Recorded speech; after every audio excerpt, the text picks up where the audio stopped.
Good evening. Good evening. Good evening. Today I will be presenting the impact test results.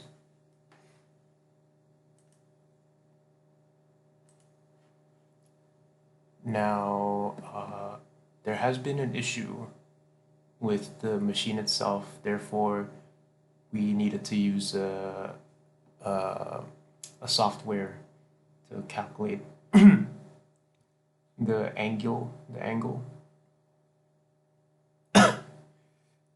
using a video. And because we're using a video, the camera isn't very steady and it's not exactly in the center. Also note that the machine, Sir did say that the machine has its center, which is here which is in between the legs, between the 2 feet of the figures. But if we actually use this line that represents uh, the pendulum, we could we could see that the center isn't really here, but rather it's here, somewhere right here. Maybe it's a mistake with the camera, or maybe Sir made a mistake, but I'm just noting off that the readings, will be taking the readings of the angles by making the line parallel to the pendulum. And this is the lumen testing, which is, as you can see with the angle, it's 290 degrees from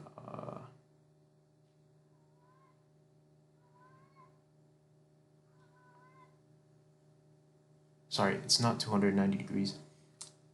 It's 290.05 minus by 150 degrees, and that you can find the angle from here to here. Next is the HDPE testing. I would like to say that both the HDPE and the PLA, which is the next one, both the HDPE and the PLA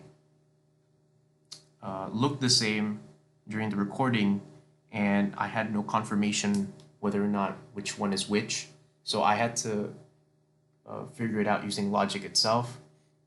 And considering how the angle for this one is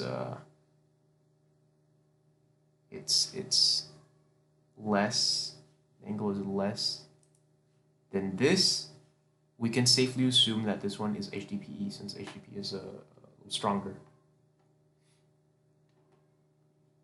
So here's the angle. Here's the angle over here. Minus that by 150, and you'll get the angle from here, from this line to the parallel line. And then here's the angle for the PLA. Minus that by 150. I would also like to say that due to how manual the calculations are, or how manual the readings are, I think there's a little bit of a mistake here because of both the camera and human error from the reading here. Although I think that could be fixed if the machine is fixed. Anyways, let's move on. All right, now for the formula itself. The formula itself, we're going to need to figure out the potential energy of the pendulum. And from that, we can figure out this using this equation right here. But the issue is that we aren't really using height, we're using the angle. And to figure out to change the formula from this to another formula that won't be using height but would rather use angle, we would need to use a little bit of trigonometry. And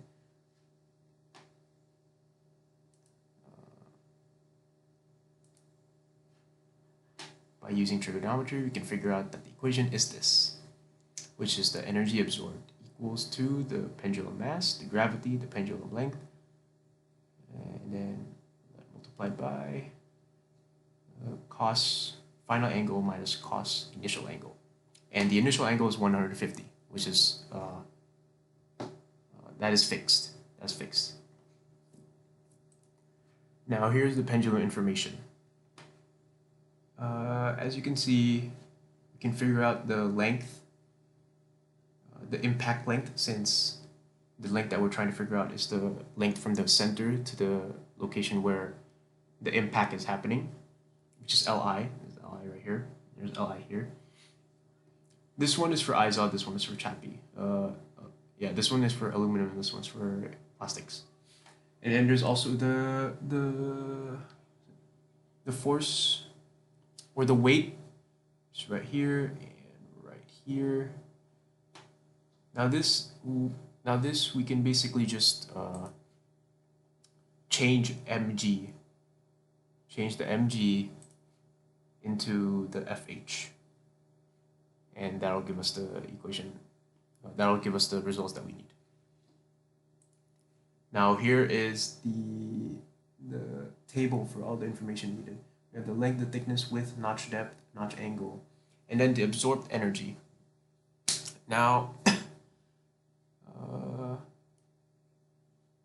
there has been quite a bit of a problem with the PLA, since as you can see, the absorbed energy for the PLA is 0.011, but if you can see the data here, the energy loss for each swing is 0.020, which does it shouldn't really make any sense. The calculated energy loss should be more than this, which we can blame human error for that one. But anyways, yeah, here's the energy absorbed, and the percentage, again, very small for all of them, and that should be it.